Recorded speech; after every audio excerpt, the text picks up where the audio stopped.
What is the shadiest thing your brother has ever done to you? The email notification lit up my phone at 11:47 p.m. on a Tuesday, and I knew immediately it was another rejection. That made it 17 in a row over the past 8 months, 17 carefully crafted applications to tech companies where I'd made it through multiple rounds of interviews, only to get ghosted or hit with some variation of, "We've decided to go with another candidate." I was lying in my childhood bedroom, staring at the glow-in-the-dark stars I'd stuck to the ceiling when I was 12, wondering what the hell was wrong with me. My resume was solid: computer science degree from state, 3 years of freelance web development, a GitHub full of decent projects. I could code circles around half the developers I knew who'd landed jobs at Google and Microsoft. Yet here I was, still living with my parents at 28, watching my savings account dwindle to double digits. "Maybe you're just not as good as you think you are," Jake had said that morning over coffee, not even looking up from his phone. My older brother was getting ready for another shift at GameStop, the same job he'd held for 4 years since dropping out of community college. "I mean, if you were really that talented, someone would have hired you by now, right?" The comment stung because I'd been thinking the same thing. What if I was delusional? What if those professors who praised my code were just being nice? What if I was destined to join Jake in retail purgatory, explaining the difference between PlayStation and Xbox to confused parents until I was 40? But something about this latest rejection felt different. It was from Technova, a mid-sized software company downtown where I'd absolutely nailed the technical interview. The lead developer, Sarah Chen, had practically offered me the job on the spot. "Your solution to our API challenge was elegant," she'd said. "Exactly the kind of thinking we need here." We'd talked for 20 minutes after the formal interview about React frameworks and database optimization. She'd even mentioned specific projects I'd be working on. Then radio silence for 2 weeks, followed by tonight's form letter rejection. I opened my laptop and started drafting yet another cover letter for another position, but my heart wasn't in it. The cursor blinked mockingly at me from the blank document. Outside my window, I could hear Jake's Honda Civic pulling into the driveway. He'd been working the closing shift more often lately, picking up extra hours to save for a new apartment. At least one of us was making progress toward independence. My phone buzzed with a text from my college roommate Marcus. "Dude, just saw you didn't get the Technova thing. That's brutal. Want to grab drinks and talk about it?" I stared at the message. I hadn't told Marcus I'd applied to Technova. In fact, I'd been keeping my job search pretty close to the vest lately, tired of the pitying looks and awkward conversations. The only people who knew about specific applications were my parents and Jake. A cold feeling settled in my stomach as I scrolled through our recent text conversations. There it was, 3 weeks ago, when I'd been excited about making it to the final round at Technova. I texted him, looking good for that software engineer position at Technova downtown. "Sarah Chen seems really impressed. Keep your fingers crossed." His response had been typically lukewarm: "Cool, hope it works out." But now I was wondering, how exactly had Marcus found out about my rejection so quickly? I couldn't sleep after that realization, so I did what any self-respecting software engineer does when something doesn't add up. I started digging through data. At 2 a.m., I was hunched over my laptop with a spreadsheet open, cross-referencing every job rejection with the timeline of when I told Jake about each opportunity. The pattern that emerged made my blood run cold. Computech Solutions, told Jake about final interview on March 15th, rejected March 18th, DataStream Analytics, mentioned the promising phone screen to Jake on April 2nd. Ghosted after that. Innovate Software, excitedly shared news about their interest on May 20th, form rejection May 23rd. The correlation was perfect. Too perfect. But I needed proof, not just paranoid spreadsheet analysis. I opened a new browser tab and started researching something I'd never thought to investigate before: what actually happened during reference checks. According to HR blogs and Reddit threads, most companies called previous employers or listed references within 48 hours of a final interview. They typically reached out to 2 to 3 contacts to verify employment history, ask about work quality, and gauge cultural fit. A single bad reference could torpedo an otherwise perfect candidate. My hands were shaking as I scrolled through my old applications. I'd been listing the same 3 references for months: my freelance client David Morrison from Morrison & Associates, my computer science professor Dr. Elizabeth Reyes, and my former internship supervisor at a local marketing agency, Tom Bradley. At 3:17 a.m., I did something that felt both necessary and insane. I called David Morrison's emergency line. He was a night owl who ran a 24/7 consulting business, so I knew he'd answer. "David, it's Alex Chen. I'm sorry to call so late, but I need to ask you something urgent about job references." "Alex. Good to hear from you, buddy. What's up? Have any tech companies called you in the past few months asking about my work?" There was a pause. "Actually, no. I've been wondering about that, to be honest. Usually I get at least a few calls when someone's job hunting actively. I figured maybe you weren't listing me anymore." My stomach dropped. "I've listed you on 17 applications since January." 17. Jesus, Alex, I haven't gotten a single call. That's weird. Are you sure you have my current number listed? I read him the number I'd been using. It was correct. After hanging up, I immediately called Dr. Reyes' office voicemail and left a message asking her to call me back urgently about reference checks. Then I tried Tom Bradley's personal cell, knowing he'd be asleep but desperate for answers. Tom picked up on the 6th ring, groggy and confused. "Alex? What time is it?" "Tom, I'm so sorry, but this is important. Have any companies called you about me recently? For job references?" "Called me?" "No, man. Nobody's called me about you in, God, probably over a year." "Why?" I explained the situation, and Tom became fully alert. "Dude, that's not right. If companies aren't calling your references but you're getting to final interviews, something shady is happening. Either they're calling different numbers than what you listed, or..." He didn't finish the sentence, but we both knew what he was thinking. Someone was intercepting those reference calls. I thanked Tom and hung up, then sat in the dark silence of my childhood bedroom, processing what I'd learned. 17 companies. 17 final interviews. And not one had contacted my actual references. Down the hall, I could hear Jake snoring peacefully in his room. My phone showed 4:23 a.m. when I finally opened a new document and started typing a very different kind of application, this one to a company I'd never mentioned to anyone in my family. The next morning, I called in sick to my part-time gig doing tech support for a local computer repair shop, a job that barely covered my student loan payments but was all I could manage in my current situation. I needed answers, and I needed them before Jake got home from his opening shift at GameStop. I started with social engineering, a skill that felt dirty but necessary. At 9:30 a.m., I called Technova's main line and asked to speak with Sarah Chin. Hi Sarah, this is Alex Chin. I interviewed with you a few weeks ago for the software engineer position. Alex. Oh, hi. Her tone immediately shifted from friendly to awkward. How are you doing? I'm well, thanks. Listen, I know this is unusual, but I'm trying to understand what happened. I thought our interview went really well, and I'm wondering if there was something in my references that concerned you. There was a long pause. I could hear keyboard clicking in the background. Alex, look, this is really irregular, but since you're asking directly, we did receive some concerning feedback during our reference check. I can't go into specifics, but there were questions raised about your reliability and teamwork abilities. My heart pounded.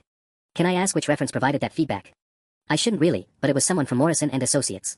Said he'd worked closely with you on several projects and had concerns about your communication style and tendency to miss deadlines. David Morrison. Except David Morrison had never received a call from Technova. Thank you for being honest with me, Sarah. I really appreciate it. After hanging up, I sat staring at my phone for a full 5 minutes. Someone had called Technova pretending to be David Morrison and deliberately sabotaged my application. But who had access to that information? Who knew I listed David as a reference? The answer was obvious, but I needed more proof before I could accept what my gut was telling me. I called Computech Solutions next, using the same approach. The hiring manager, Robert Kim, was less forthcoming but eventually admitted they'd received troubling information from someone claiming to be Dr. Reyes, my former professor. According to this fake Dr. Reyes, I'd been caught plagiarizing code in her class and had anger management issues. DataStream Analytics had received a call from someone posing as Tom Bradley, who allegedly said I'd been fired from my internship for showing up late and having a bad attitude with clients. 3 companies, 3 different fake references, 3 elaborate lies designed to destroy my chances. Each caller had intimate knowledge of my real references, their names, their companies, even details about my work with them that someone would only know if I talked about these jobs extensively. By noon, I confirmed the pattern with 6 different companies.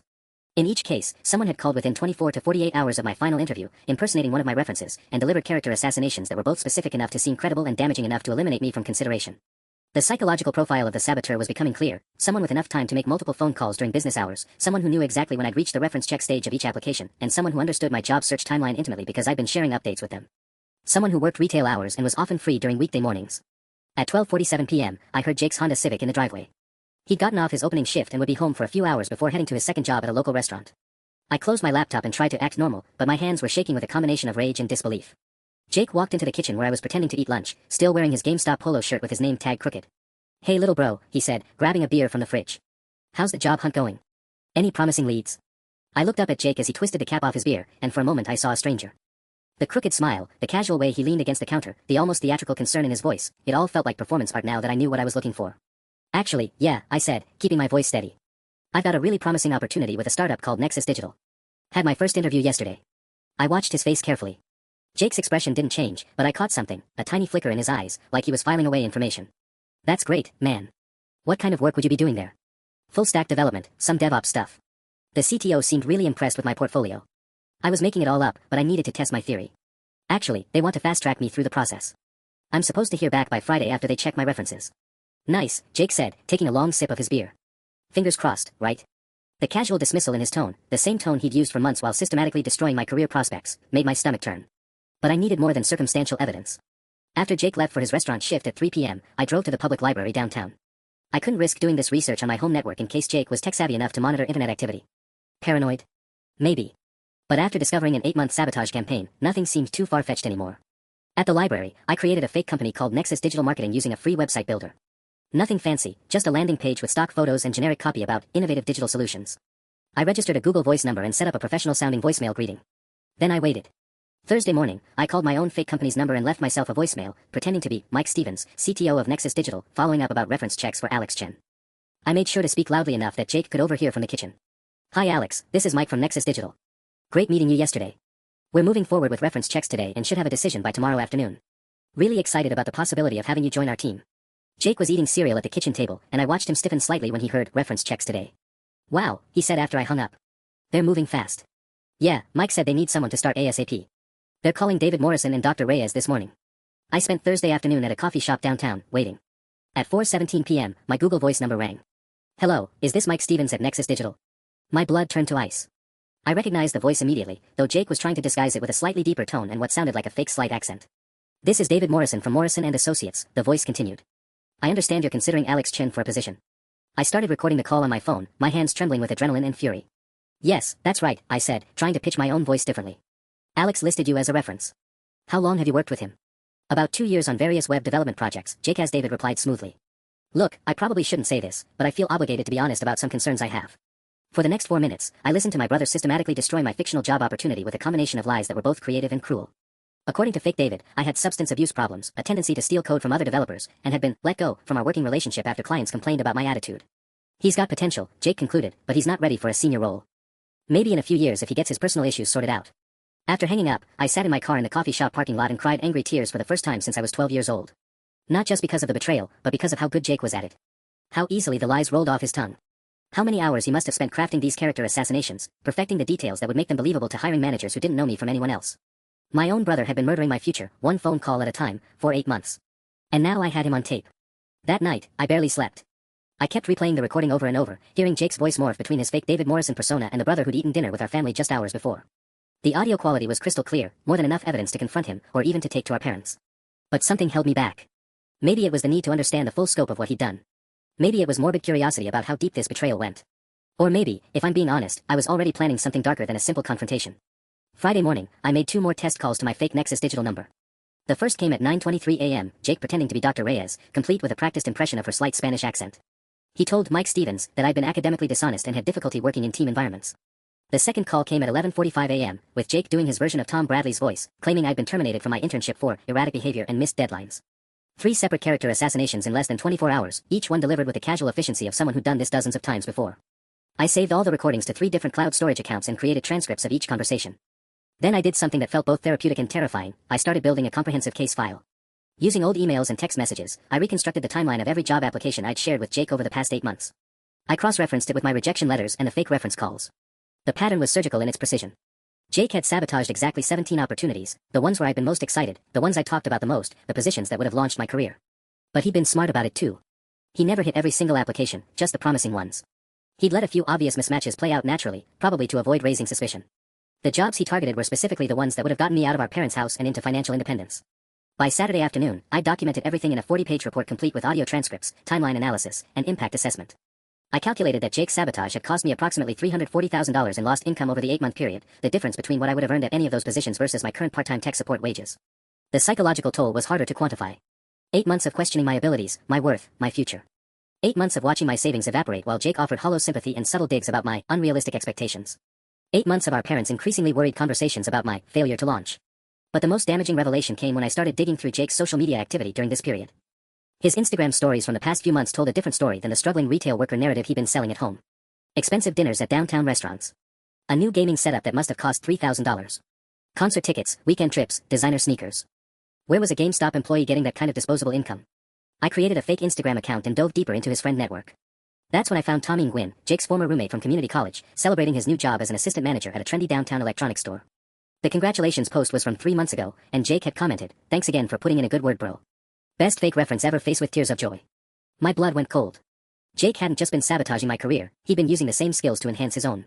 While he was destroying my opportunities with fake negative references, he was building his resume with fake positive ones. The GameStop job was just his cover story. He'd been working at Electron Hub downtown for 3 months, making assistant manager money while lying to our parents about his dead-end retail situation. The financial disparity between us wasn't an accident, it was orchestrated. Sunday evening, I sat in my childhood bedroom with all the evidence laid out on my desk like pieces of a murder case. Audio recordings, financial analysis, social media screenshots, timeline correlations. I had enough documentation to destroy Jake's life in multiple ways: criminal fraud charges, family devastation, public humiliation. But I also had something else, the technical skills and industry connections he'd been preventing me from using. My phone buzzed with a text from Marcus. "Dude, just heard through the grapevine that Zenith Corp is looking for senior developers. Want me to put in a word?" I stared at the message for a long time before typing back, "Actually, I just accepted an offer somewhere else. But thanks."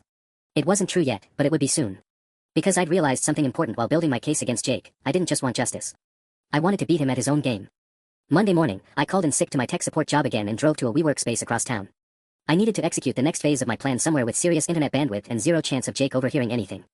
First step, I actually needed to land a real job, and fast. I couldn't destroy Jake's career prospects from a position of weakness. I needed leverage, connections, and the credibility that came with being employed at a respectable company. I opened my laptop and started crafting applications to 5 companies I'd never mentioned to anyone. But this time, I took precautions that felt like something out of a spy movie. I created a new email address, listed my parents' address but Jake's name nowhere in my application materials, and provided my references with a code word system. David, it's Alex again. I need another favor, and this is going to sound paranoid, but I think someone has been impersonating you to sabotage my job applications. David Morrison's silence on the other end stretched for almost 30 seconds. Jesus Christ, Alex. Are you serious? Dead serious. I have recordings. I sent him the audio file of Jake's fake reference call. From now on, if anyone calls claiming to check references for me, ask them what my favorite programming language is. The answer is Python. If they can't answer that, or they give you any other response, you'll know it's not legitimate. I set up similar authentication systems with Dr. Reyes and Tom Bradley. Dr. Reyes was horrified when she heard Jake's impression of her voice. Mijo, this is criminal fraud, she said, her actual accent making Jake's fake version sound even more offensive. You need to report this to the police. I will, I lied. But first I need to get my career back on track. By Tuesday afternoon, I had 3 phone screens scheduled for later that week. But I also started working on something else, a comprehensive background check on Jake's new job at Electron Hub. LinkedIn showed that the company had been expanding rapidly, hiring 15 new employees in the past 6 months. I cross-referenced their employee directory with Jake's social media connections and found something interesting. Jake had started following Marcus Webb, Electron Hub's HR director, about 4 months ago. Marcus Webb, who had no mutual connections with Jake except for one person, Tommy Nguyen. I spent Wednesday morning in my car outside Electron Hub, watching the lunch rush. At 12:23 p.m., Jake emerged from the building wearing a polo shirt with the company logo, laughing with 2 coworkers as they headed toward a nearby sandwich shop. He looked relaxed, confident, successful. Everything he'd been systematically preventing me from becoming. The sight of him living his best life while I'd been spiraling into self-doubt for 8 months made my jaw clench so hard I gave myself a headache. That afternoon, I did something that would have been unthinkable a week earlier. I called Tommy Nguyen directly. I'd found his number through a combination of social media stalking and LinkedIn premium trial. Hey Tommy, this is Alex Chen, Jake's younger brother. I got your number from Jake, hope that's okay. Oh hey, Alex. Jake talks about you all the time. What's up? I'm actually calling because I'm in a weird situation and Jake suggested you might have some advice. I'm job hunting in tech, and someone has been giving me fake bad references. Jake mentioned you helped him navigate something similar when he was applying to Electron Hub. The pause that followed told me everything I needed to know. I'm not sure what you mean, Tommy said, but his voice had shifted to something guarded and uncomfortable. About the reference situation, I pressed. Jake said you gave him some great advice about handling it when someone was sabotaging his applications. I think maybe you misunderstood something, Alex. I should probably let Jake explain whatever he told you. Tommy hung up within 30 seconds of that exchange, but it was long enough to confirm what I'd suspected. Jake had told people about his reference scam, probably bragging about his cleverness to friends who thought it was just harmless mischief. That evening, Jake came home from Electron Hub in an unusually good mood. He brought takeout from an expensive Thai place downtown, the kind of gesture that would have seemed generous a week ago but now felt like salt in the wound. Good day at GameStop? I asked innocently. Yeah, you know how it is, he said, not meeting my eyes. Same old stuff. How about you? Any movement on the job front? Actually, yeah. I've got a few promising interviews lined up. Keeping my fingers crossed. I watched his face carefully as I said it. There it was again, that micro-expression, the slight tightening around his eyes. He was already planning which companies to call, which lies to tell, which version of my character to assassinate next. That's great, little bro, Jake said, opening the takeout containers. I'm sure something will work out eventually. The word eventually hit me like a physical blow. After everything I'd discovered, he was still actively rooting against me, still planning to sabotage whatever opportunities one might create. That night, I made a decision that would have consequences I couldn't fully predict yet. I started building Jake a reputation that would follow him for years. The plan I developed over the next 3 days was elegant in its simplicity and devastating in its scope. If Jake could create fictional references to destroy my career, I could create a digital footprint that would haunt his professional life indefinitely. I started with Glassdoor.com reviews. Using a VPN and different devices across various coffee shops, I created 5 fake employee accounts and posted detailed reviews of Electron Hub. The reviews weren't obviously malicious, they were subtle, professional, and focused specifically on Jake's department. Management in a sales division lacks professionalism, I wrote from the account, Electron Employee 2023. Jake C., in particular, has been known to make inappropriate comments about customers and show up late frequently. HR doesn't seem interested in addressing these issues. Otherwise decent place to work. Another review mentioned concerns about inventory discrepancies in Jake's section. A third referenced unprofessional conduct during team meetings and questions about ethical standards among certain assistant managers. I made sure each review included enough positive elements about the company overall to seem credible, while consistently highlighting issues with Jake's character and work performance. The beauty of Glassdoor reviews was that they were nearly impossible to remove and showed up prominently in Google searches for both the company and individual employees. But the Glassdoor campaign was just the foundation. The real masterpiece was what I did with LinkedIn. Over 4 days, I created 15 fake professional profiles using stock photos and AI-generated headshots. Each profile had a detailed work history, endorsements from other fake accounts, and post histories dating back months. I made them employees at various tech companies, retail chains, and service industries, the kind of diverse professional network that would make their opinions seem credible and unbiased. The profiles began engaging with Jake's LinkedIn activity in subtle ways. When he posted about exciting opportunities in retail technology, they left comments like, "Hope the management training is going better than at your last place," and "Good luck with the fresh start, everyone deserves a second chance." The implications were devastating because they didn't explicitly accuse Jake of anything. They just created the impression that he'd had issues at previous jobs that required a fresh start and second chances. Any hiring manager doing background research would see these comments and start asking questions. I also began seeding information across industry forums and Reddit communities. In r/retail management, I posted a thread titled Dealing with Assistant Managers Who Inflate Their Experience and included details that could easily be connected to Jake if someone was looking. The thread gained traction with dozens of responses from other managers sharing similar experiences. Thursday afternoon brought my first real breakthrough in legitimate job searching. I'd made it through technical interviews at 2 companies Jake knew nothing about, and Cloud Tech Innovations had just scheduled me for a final interview the following week. More importantly, none of my real references had received any suspicious calls because I hadn't told Jake about any of these applications. But I decided to accelerate the timeline on Jake's professional destruction when I discovered something that made my blood boil. While researching his Electron Hub employment more thoroughly, I found a customer review on Google that mentioned Jake by name. A woman named Patricia Williams had written a detailed complaint about the assistant manager Jake, who was extremely rude when I tried to return a defective laptop. He accused me of lying about the purchase date and made me feel like a criminal. Terrible customer service. I cross-referenced the timestamp of her review with Jake's Instagram activity and found photos of him at a Mariners game during the exact same afternoon. He'd been posting stories from the stadium while Patricia Williams was dealing with his supposed terrible customer service. Jake wasn't just sabotaging my career and lying about his job, he was also having other employees cover for him while he skipped work to attend baseball games. The level of deception was breathtaking. That evening, I made an anonymous call to Electron Hub's corporate HR line. "I'd like to report concerns about employee conduct at your downtown location," I said, disguising my voice with a slight rasp. "Specifically regarding Jake Chen in the sales department. I have documentation showing he was posting on social media from a baseball game during hours when he was supposedly working with customers." I provided specific timestamps and suggested they cross-reference his social media activity with his time clock records. I also mentioned that several customers had complained about his attitude and suggested they might want to review recent customer feedback. After hanging up, I felt a mixture of satisfaction and nausea. This wasn't just revenge anymore, it was systematic character assassination using Jake's own methods against him. But I was just getting started. Friday morning brought news that made my hands shake with vindication and terror in equal measure. Cloud Tech Innovations called to offer me the senior developer position, $95,000 starting salary, full benefits, and a signing bonus that would finally get me out of my parents' house within a month. "We were incredibly impressed with your technical skills," said Janet Morrison, their VP of Engineering. "Your solution to our database optimization challenge was exactly what we're looking for. When can you start?" I accepted on the spot, my voice cracking with 8 months of suppressed hope finally breaking free. After we hung up, I sat in my car outside the library and laughed until tears ran down my face. I had done it. Despite Jake's sabotage, despite 17 destroyed opportunities, despite months of psychological warfare disguised as brotherly concern, I had finally broken through. But my celebration was interrupted by a text from Jake. "Hey, can you pick up some groceries on your way home? Mom's making that pasta thing tonight." The casual normalcy of it, him asking me for favors while simultaneously planning to destroy whatever job prospects I might mention at dinner, filled me with a rage so pure it was almost clarifying. I drove to Electron Hub instead of the grocery store. The plan I'd been developing crystallized as I watched Jake through the front windows, helping an elderly customer compare tablet features. He looked professional, competent, trustworthy. Everything he'd prevented hiring managers from seeing in me for 8 months. At 2:17 p.m., I walked into the store wearing a baseball cap and sunglasses, carrying a small voice recorder in my jacket pocket. Jake was behind the counter, and I approached him directly. "Excuse me," I said, pitching my voice higher and adding a slight southern accent. "I'm looking for someone who can help me with a bulk purchase for my company. Maybe 50 tablets for our sales team." Jake's eyes lit up. "Commission opportunity." "Absolutely, I can help with that. I'm Jake Chen, assistant manager here. What kind of specifications are you looking for?" For the next 20 minutes, I led Jake through an elaborate fake sales consultation, asking detailed questions about products, warranties, and delivery timelines. But I was really fishing for something specific, evidence of the lies he'd been telling our family. "This is a pretty big decision for our company," I said. "How long have you been in management here?" "I want to make sure I'm working with someone experienced." "Oh, I've been in retail management for over 4 years now," Jake replied smoothly. "Started at my previous position right out of college, worked my way up. Been here at Electron Hub for about 8 months now as assistant manager." I nearly broke character. 8 months as assistant manager. That would put his start date right around when my job rejections had begun. But he told our parents he'd just gotten promoted to assistant manager 3 months ago. "That's impressive," I said. "What kind of management experience did you have before this?" Jake launched into a detailed story about his previous management role at a fictional electronics chain that had supposedly closed down. He described managing a team of 12 people, implementing new inventory systems, and increasing sales by 30% over 2 years. Every word was a lie. I knew exactly what Jake had been doing before Electron Hub, working at GameStop and sabotaging my career during his free time. But the most damning part came when I asked about employee development and training. "Oh, I'm really passionate about mentoring junior staff," Jake said, leaning forward with fake enthusiasm.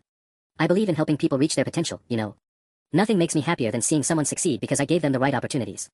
The sheer audacity of it, Jake talking about helping people reach their potential while secretly destroying mine, made me dizzy with fury. "That's wonderful," I managed. "What's your philosophy on dealing with employees who might be struggling or facing setbacks?" "I think everyone deserves support and encouragement," Jake replied. "Sometimes people just need someone to believe in them, especially when they're going through tough times professionally. I always try to be that positive voice." I ended the consultation by promising to discuss it with my team and get back to him within a week. Jake gave me his business card and his direct phone number, shaking my hand with the same fingers that had dialed 17 companies to destroy my future. Walking back to my car, I realized that my approach had been too subtle, too slow. Jake wasn't just a saboteur, he was a pathological liar who felt no guilt about his actions. The fake LinkedIn profiles and Glassdoor reviews were satisfying, but they wouldn't deliver the swift, decisive justice this situation demanded. I needed to match his level of ruthlessness, but with better execution. That evening, I made a decision that would escalate everything beyond a point of no return. I started with Tommy Nguyen's employment history. Using the same social engineering techniques that had exposed Jake's lies, I called 3 companies listed on Tommy's LinkedIn resume. The second call hit gold. An HR representative at Megamart Electronics confirmed that Tommy had been terminated 8 months ago for falsifying reference information for job applicants. We discovered he was providing fake positive references in exchange for payment, the HR manager explained when I posed as a background check company. He'd been running the scheme for about 6 months before we caught him. We reported it to the State Employment Commission. My heart pounded as the pieces clicked together. Jake hadn't just been sabotaging my applications, he'd been paying Tommy to provide fake references for his own job search. The timeline was perfect. Tommy gets fired for selling fake references, Jake suddenly lands his Electron Hub position, and my rejections begin immediately afterward. But if Tommy had been reported to the State Employment Commission, there would be an official record of his reference fraud scheme. And if I could connect Jake to that scheme. I spent Friday evening researching Washington State's employment fraud database. After 2 hours of digging through public records and cross-referencing case numbers, I found it, case hashtag WA 2023 EF 4471, documenting Tommy Nguyen's fraudulent reference operation.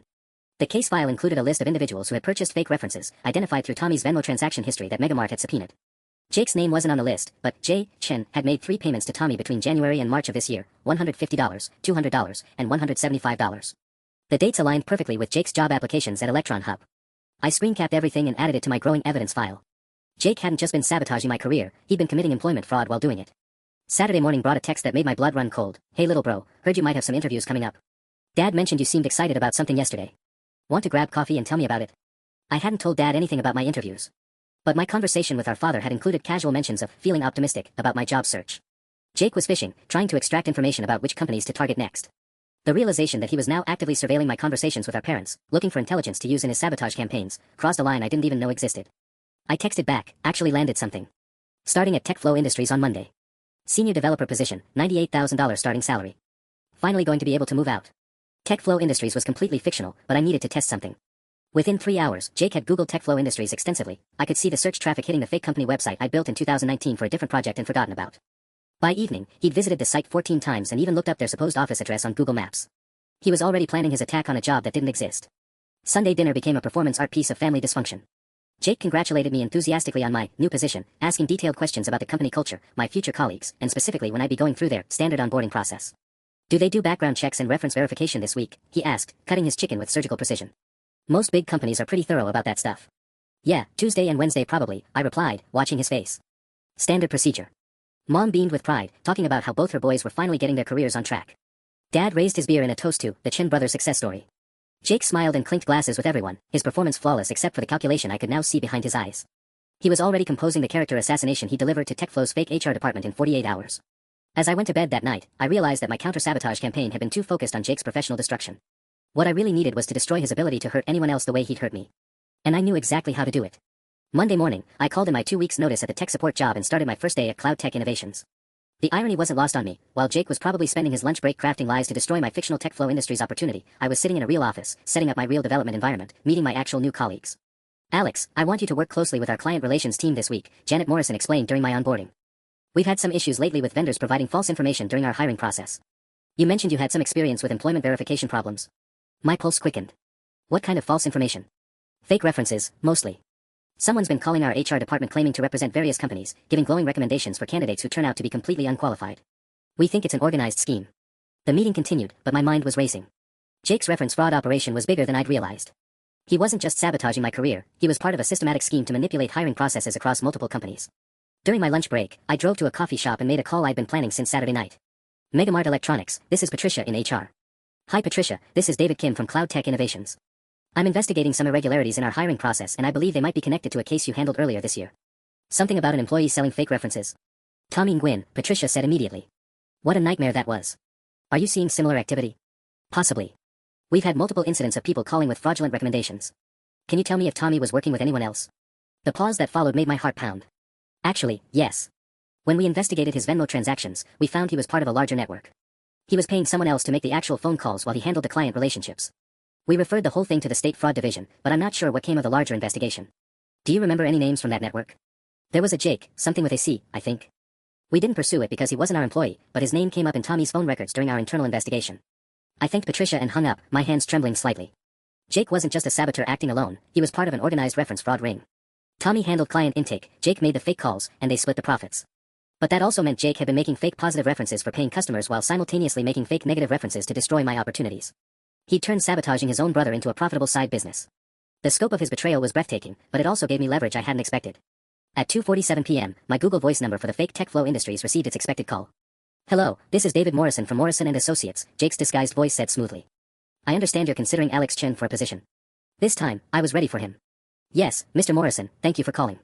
Before we discuss Alex, I need to verify your identity for our records. Can you please confirm the nature of your business relationship with him?" Jake launched into his practice spiel about web development projects, but I interrupted him. "I'm sorry, but our security protocols require additional verification.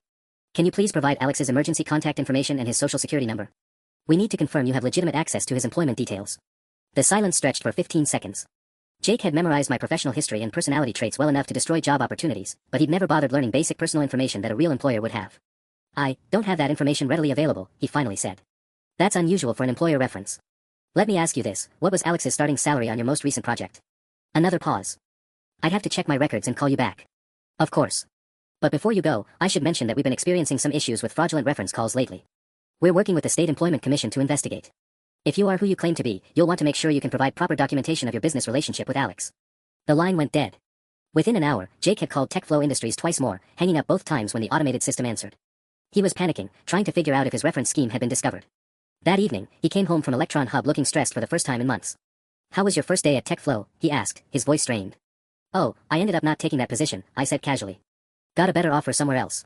Cloud Tech Innovations. Started there today instead." The relief that flashed across Jake's face was quickly replaced by something else, fear. If I was working at Cloud Tech, and Cloud Tech was investigating reference fraud, and he'd just been caught making fraudulent reference calls. "That's great," he managed. "Cloud Tech seems like a solid company." I watched him process the implications, his mind racing through the same connections I'd been mapping all week. For the first time since this whole nightmare began, Jake looked like the one who was trapped. Tuesday morning at Cloud Tech, I was settling into my second day when Janet Morrison knocked on my cubicle wall with a grim expression. "Alex, we need to talk. Conference room 3, now." My stomach dropped as I followed her down the hallway. Had Jake somehow figured out where I actually worked? Was this about the fake TechFlow calls? Janet closed the door behind us and pulled out a manila folder. "We received some concerning information about you yesterday afternoon. A call from someone claiming to be your former supervisor at Morrison & Associates." The blood drained from my face. "What did they say?" "According to this person, you were terminated from your freelance contract due to missed deadlines and inappropriate behavior with clients. They also mentioned potential issues with code plagiarism." Janet's eyes were sympathetic but serious. "I need you to help me understand what's going on here, because this doesn't match the person we interviewed." My hands clenched into fists under the table. Even after I'd caught him red-handed, even after his panicked hang-up yesterday, Jake had still made the call. He'd sabotaged my real job at Cloud Tech using the same lies he'd perfected over 8 months of destroying fictional opportunities. "Janet, someone has been impersonating my references to sabotage my career. I have recordings of the fake calls and documentation going back months. That person yesterday wasn't David Morrison." I pulled out my phone and played her the recording of Jake's fake David Morrison call about the TechFlow position. Janet's expression shifted from concern to shock to anger as she listened. "Jesus Christ, Alex. This is criminal fraud. Have you reported this to the police?" "I'm still gathering evidence," I said, which was technically true. "But I can prove that call yesterday was fake. David Morrison is expecting your HR team to contact him directly to verify that he never made any negative statements about me." Janet spent the next hour on the phone with the real David Morrison, Dr. Reyes, and Tom Bradley. Each conversation confirmed what I'd been telling her. None of them had ever given me a negative reference, and all of them were horrified to learn about the impersonation scheme. "We're keeping you on, obviously," Janet said after the calls. "But Alex, whoever is doing this to you, they're not going to stop. They called us within 24 hours of you starting here. They're monitoring your employment somehow." The realization hit me like a physical blow. I'd been so focused on my counterattack against Jake that I'd underestimated his determination. He wasn't just sabotaging applications anymore, he was actively hunting down my actual employment to destroy it in real time. When I got home that evening, Jake was in the kitchen making dinner, humming contentedly like he hadn't just attempted to get me fired from my new job 6 hours earlier. "How was day 2 at Cloud Tech?" he asked without turning around. "Interesting," I said carefully. "Had to deal with some HR issues. Apparently someone called pretending to be one of my references." Jake's stirring motion paused for just a fraction of a second. "That's weird. What kind of person does something like that?" "Someone who knows my reference list intimately. Someone who's been doing it for months." I watched the back of his neck for any reaction. "Cloud Tech is working with the police to trace the calls. Apparently it's part of a larger fraud investigation." This time Jake's pause was longer. He set down the wooden spoon and turned to face me, and for a moment I saw something raw and desperate in his eyes. That's really messed up, Alex. I hope they catch whoever's been doing that to you." The sincerity in his voice was perfect, practiced, completely believable. But I could see the calculation behind it now, Jake assessing how much I knew, how much danger he was in, what his next move should be. "Yeah," I said. "Me too." That night, I made a decision that would force everything into the open. I couldn't keep playing defense while Jake escalated his attacks. It was time to go nuclear. I opened my laptop and started composing an email that would end this war permanently. Wednesday morning, I arrived at Cloud Tech an hour early and went straight to Janet's office. She was already there, nursing coffee and scrolling through emails with the exhausted expression of someone who'd been dealing with HR nightmares all week. Alex, please tell me you have good news about this reference fraud situation. I closed her door and pulled out a flash drive containing everything I'd compiled over the past week. I know who's been making the calls. It's my brother Jake. Janet's coffee mug stopped halfway to her lips. Your brother. He's been systematically sabotaging my job applications for 8 months. I have recordings, financial evidence, and proof that he's part of a larger employment fraud ring. I plugged the flash drive into her computer. But there's something else. I think he's targeting other cloud tech employees too. What I discovered at 3 a.m. was buried in a state employment commission database, a pattern of fraudulent reference calls targeting 3 other tech companies in our area over the past 6 months. Companies that had recently hired developers. Companies where Jake could have learned about new employees through industry networking events or LinkedIn stalking. Sarah Martinez in accounting mentioned weird calls about her background when she started here in March, I continued. And didn't Tom in DevOps have reference issues during his onboarding in January? Janet's face went pale as she connected the dots. You think your brother has been targeting our entire hiring pipeline? I think he's been running a protection racket. Sabotage people's references, then offer to fix the problems for a fee through his network. I pulled up Jake's Venmo transaction history on her screen. Look at these payment patterns. $50 increments, always with vague descriptions like thanks for the help or consulting fee. The transaction log told a story I'd spent hours piecing together. Jake wasn't just making money from providing fake positive references, he was charging people to stop making fake negative ones. A classic extortion scheme disguised as freelance consulting. Janet scrolled through the evidence in silence for several minutes. Bank records showing Jake had earned over $4,000 in consulting fees since January. Audio recordings of him impersonating different people with disturbing accuracy. Screenshots of his social media posts flaunting expensive purchases that should have been impossible on a GameStop salary. Alex, this is way beyond HR territory. We're talking about organized fraud, identity theft, extortion. She looked up at me with something between sympathy and alarm. Why haven't you gone to the police? The question I've been avoiding for days hung in the air between us. Why hadn't I reported Jake? Why was I building corporate espionage campaigns instead of filing criminal charges? Because he's my brother, I said finally. Because this would destroy my family. Because part of me wants to beat him at his own game instead of just having him arrested. Janet leaned back in her chair, processing the weight of what I just admitted. Alex, I need to ask you something, and I need you to be completely honest. Are you planning to retaliate against your brother using company resources or connections? My mouth went dry. Janet wasn't just Cloud Tech as VP of engineering, she was also responsible for maintaining the company's ethical standards and legal compliance. If she suspected I was planning to use my position for personal revenge. I've thought about it, I said carefully. But I haven't done anything that would compromise Cloud Tech. Yet, Janet said. But you're thinking about it. Alex, I can see it in your eyes. You want to destroy him.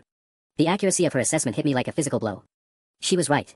I'd been fantasizing about using Cloud Tech as industry connections to blacklist Jake from every decent job in Seattle. I'd imagined calling our client companies and warning them about his fraud schemes. I'd pictured him struggling with the same financial desperation and professional rejection he'd forced me to endure. He stole 8 months of my life, I said, hearing the brittleness in my own voice. He made me question everything about myself while he got promoted and bought expensive toys with money he earned by destroying other people's careers. I understand that. But Alex, if you use your position here to go after him, you become just as bad as he is. Worse, actually, because you'll be dragging Cloud Tech into a criminal conspiracy. Janet's words settled over me like cold water, forcing me to confront what I'd been planning. She was right. My elaborate revenge fantasies weren't justice, they were just a different flavor of the same fraud Jake had been committing. So what do I do? I asked. Let him keep destroying people's lives. Pretend this never happened. You gather your evidence and take it to the King County Prosecutor's Office. You let the legal system handle Jake while you focus on rebuilding your career and protecting other potential victims. Janet ejected my flash drive and handed it back to me. And Alex? You do it today, before you're tempted to do something that ruins both your lives. I spent my lunch break sitting in my car outside the courthouse, staring at the flash drive and trying to work up the courage to walk inside. Once I filed this report, there would be no going back. Jake would face criminal charges. Our parents would learn the truth about both of us. The family dynamics I'd grown up with would be permanently shattered. But at 12:47 p.m., my phone rang with a call that made the decision for me. Is this Alex Chen? The voice was female, young, nervous. Yes, who is this? My name is Rebecca Torres. I think your brother has been sabotaging my job applications. The words hit me like a sledgehammer. I sat in my car outside the courthouse, gripping my phone so hard my knuckles went white. Rebecca, how did you get my number? I found it through LinkedIn. Look, this is going to sound crazy, but I've been tracking down everyone connected to Tommy Nguyen's reference fraud case. Your brother's name kept coming up in my research. Her voice was shaky but determined. I think he's been targeting people in our industry systematically. I pulled into a parking space, my heart racing. Tell me everything. Rebecca's story unfolded like a nightmare mirror of my own experience. She was a 26-year-old UX designer who'd been getting mysteriously rejected from jobs for 6 months. Perfect interviews, glowing feedback, then sudden radio silence or vague rejections citing concerns raised during reference checks. I finally got suspicious when Meridian Design rejected me, she continued. The creative director told me off the record that someone claiming to be my former supervisor at Pixel Studios said I'd been fired for stealing client designs. But I've never even worked at Pixel Studios. My blood ran cold. What made you connect this to Jake? I hired a private investigator after the 4th rejection. He traced the calls back to a Google Voice number registered under the name, Professional Reference Services. When we dug deeper, we found the number was connected to Jake Chen's email address through a password recovery service. I closed my eyes, the scope of Jake's operation finally becoming clear. He wasn't just sabotaging people he knew personally, he'd turned reference fraud into a full-scale business. Rebecca, how many other people have you found? 7 confirmed victims so far, all in tech or creative industries in the Seattle area. We think there might be dozens more. She paused, and I could hear papers rustling. Alex, we're organizing. We have evidence, we have testimony, and we're filing a class action lawsuit against your brother and his network this Friday. My stomach lurched. A class action lawsuit would be public record. Local tech blogs would pick up the story. Jake's face would be plastered across social media as the mastermind behind a systematic career sabotage scheme. Our parents would see it. My new colleagues at Cloud Tech would see it. Everyone would know that my own brother had spent months trying to destroy my life. There's something else, Rebecca added, her voice dropping to almost a whisper.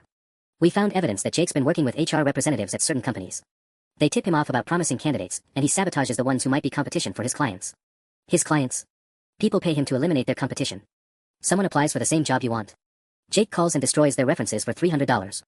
It's like a hitman service for job applications. I sat in stunned silence as Rebecca explained how they traced payment records showing Jake had earned over $12,000 in the past year through his sabotage operation. He'd been taking contracts to destroy people's careers while maintaining his cover story as a struggling retail worker. Alex, we want you to testify. Your case is the strongest because you have recordings and the longest timeline of abuse. But I need to ask you something, and please be honest, have you done anything to retaliate against Jake? Any sabotage of your own? The question hung in the air like a loaded gun. The Glassdoor reviews, the fake LinkedIn profiles, the anonymous tip to Electron Hub's corporate office. My own hands weren't completely clean. Some minor things, I admitted. Nothing criminal. Good. Because if this goes to trial, they're going to investigate everyone involved. We need to be absolutely clean. After hanging up, I sat in the courthouse parking lot for another hour, processing what I'd learned. Jake wasn't just my saboteur, he was running an organized criminal enterprise that had destroyed dozens of careers. The brother I'd grown up with, who taught me to ride a bike and helped me with algebra homework, had become a predator who fed on other people's professional dreams. At 2:15 p.m., I walked into the King County Prosecutor's office and asked to speak with someone about filing a criminal fraud complaint. It was time to end this war properly. The prosecutor's office was exactly as sterile and intimidating as I'd expected. Detective Maria Santos, a tired-looking woman in her 40s, listened to my story with the expression of someone who'd heard every possible variation of human betrayal.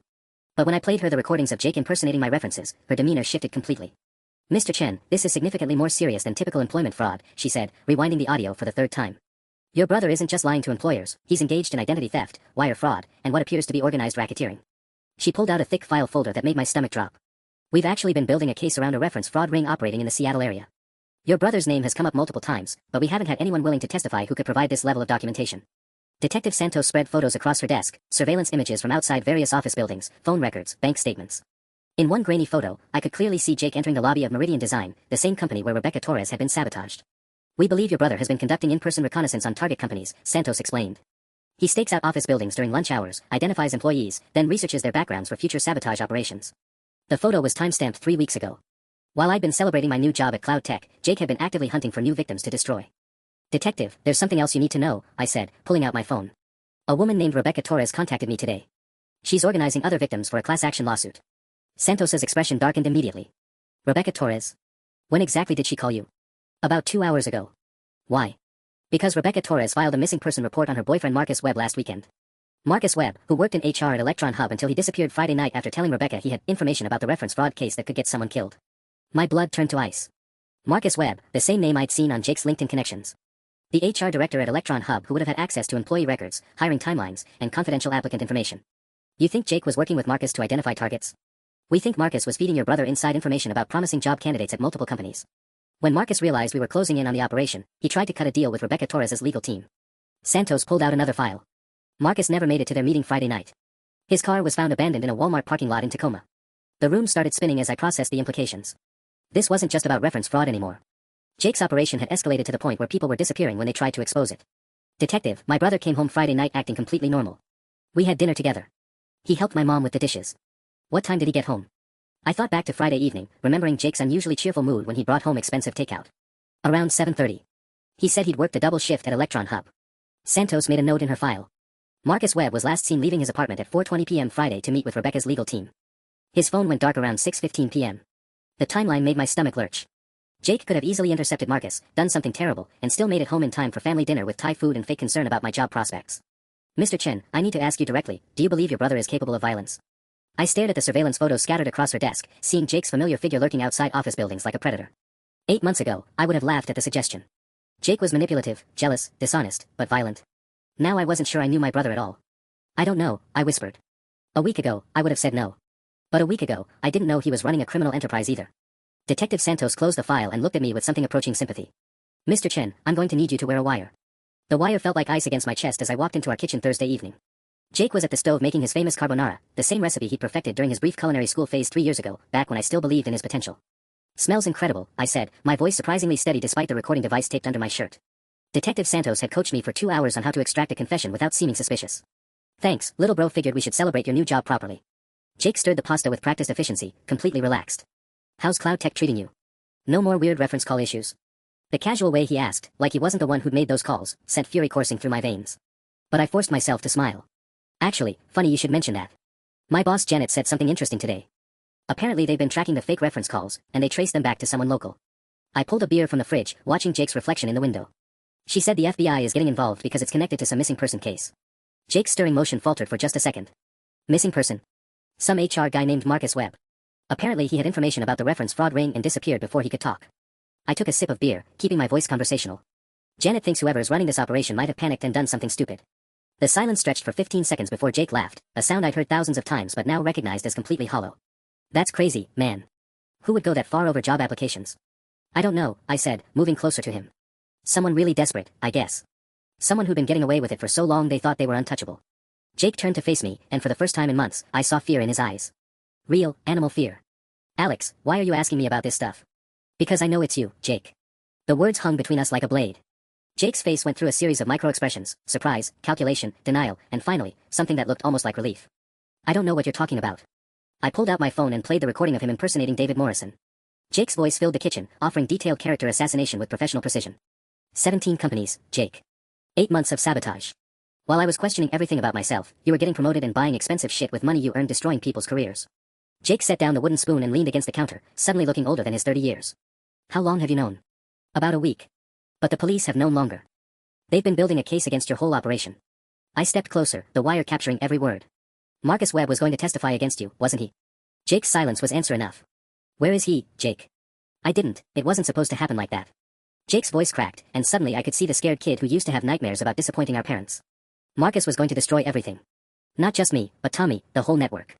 People were depending on this income. "So you killed him?" "I didn't kill anyone." Jake's voice rose, then immediately dropped to a whisper. "It was an accident. We were just supposed to scare him, make him understand what would happen if he talked. But Marcus fought back, and he hit his head when he fell, and..." Jake buried his face in his hands, his shoulders shaking. "I never meant for any of this to happen, Alex. It started as just messing with your applications because I was jealous. But then Tommy showed me how much money we could make, and it just kept growing." Through our kitchen window, I could see Detective Santos and 3 uniformed officers approaching the house.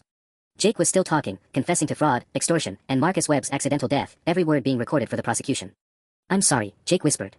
"I'm so fucking sorry, Alex. I destroyed everything." The front door burst open as the police entered with their warrant. Jake looked up at me with tears streaming down his face, finally understanding that his little brother had beaten him at his own game. "You're wearing a wire," he said, not really a question. "Yeah," I replied as Detective Santos read him his rights. "I am." 6 months later, Jake was sentenced to 12 years for racketeering, fraud, and involuntary manslaughter. I testified against him, as did Rebecca Torres and 8 other victims. Our parents still don't speak to me, believing somehow that I should have protected Jake instead of exposing him. But I sleep better now, knowing that no one else will lose their career to my brother's jealousy. Sometimes that has to be enough.